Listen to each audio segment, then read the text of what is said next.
So our game group, as of right now, this at least until the pandemic kills it again, are playing two D&D games.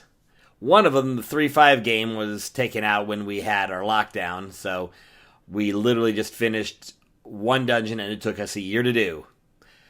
Going through that dungeon is my character, the legendary and really messed up Aryn Moonsong. She is a half-elf, and she's a favored soul. To give you an idea, if you're not familiar with the classes from 3.5 as much, Wizard has a bit of variety, whereas the Sorcerer has more spells. The Cleric has more variety, and the Favored Soul has more spells to cast per day. That's really the big difference. One's the Arcane pair, and the other one's the Divine pair. So I'm rocking the Favored Soul. The Favored Soul is basically your god kind of chose you and just gave you powers rather than you having to pray your ass off. That's really the difference. And that helps Aryn Moonsong. See, she was actually bored back in our very first D&D campaign, which was kind of a mess. She was a bard. In 3.5, bards suck. Aryn, my character now, knows this, and I'll explain why.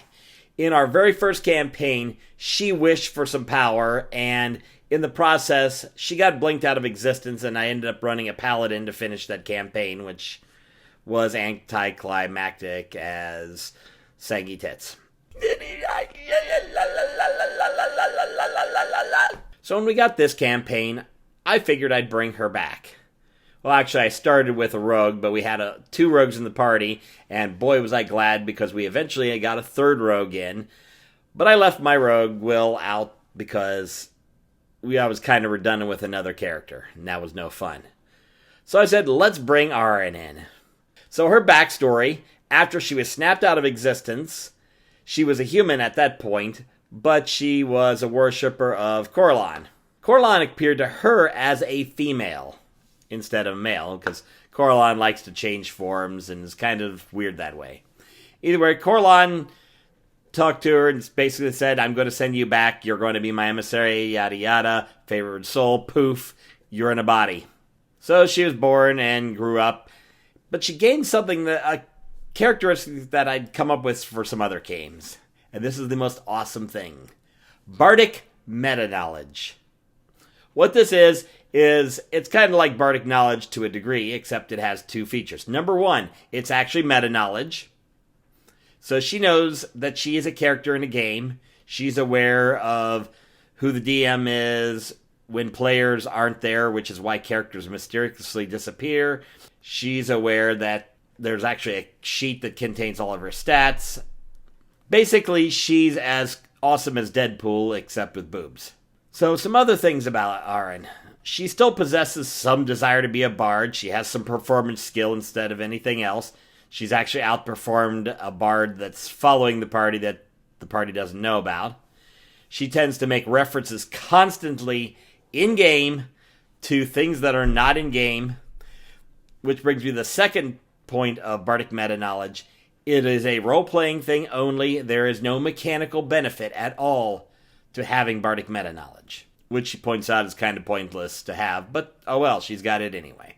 Biggest stat for her, obviously, is Charisma, because Favored Soul is a Charisma caster. Her preferred weapon is the preferred weapon of Corlan, which is a sword.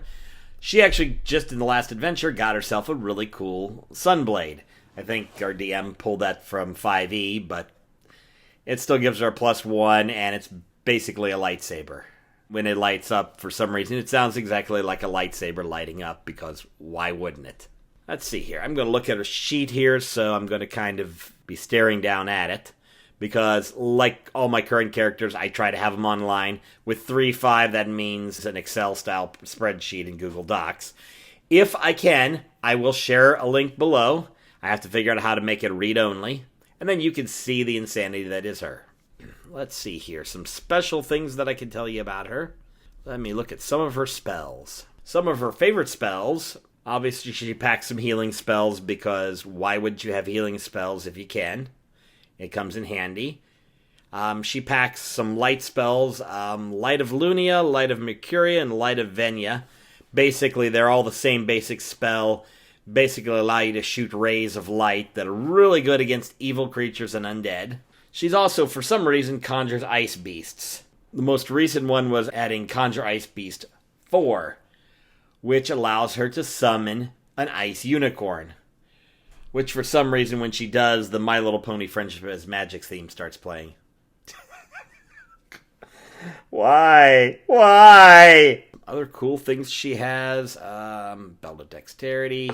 Basically, she tries to be a frontline fighter in a party full of frontline fighters. We had a lot of fun one time when we got some vampires because she was able to crack off and burn some dead. Really fun. One of her feats is Chaos Devotion. Basically, she can summon the forces of chaos. She rolls a d6, and it does some crazy things. When she gets to 10th level, it's going to go to a d8, and then 15th level d10. If the roll is odd, she gets to add that bonus to attack rolls until her next action. If it's even, add that number of Sacred Pain bonus to her AC. So, kind of crazy. Also, let's see here, I added Lucky Start, which basically means once per day she can spend a luck reroll to reroll initiative, and gains 1 luck reroll per day. I'm going to add a few more luck feats, because she's kind of broke. Things she likes to summon, she's got Ice Wolves, Ice Dire Badgers. They're like regular badgers, but dire. Then, of course, her Ice Unicorn, the Ice Brown Bear, which is the big gun. If she's ever in a water situation, Ice Porpoise. But yeah, she's kind of just the weirdest character I could come up with, and likes me make jokes in character using metagaming, except that nothing I do can actually affect the game. Kind of twisted. So I think tomorrow I'm going to talk about my 5e character, because I can share that character sheet, although Theo's kind of developing a little bit, not quite as fast as Aryn. Especially not in the boobs. Probably because he's a guy. I don't know. I'll figure the next character is going to be trans or something, just to really mess with things. But that's my whole game. So, in the comments, if you'd like to share some of the more quirkiest of the characters you've played, go ahead. I haven't gotten to the weirdest of them weird, because that takes me back to the beginning of my role-playing, and Lars and I are going to have a conversation on that one. So, until next time.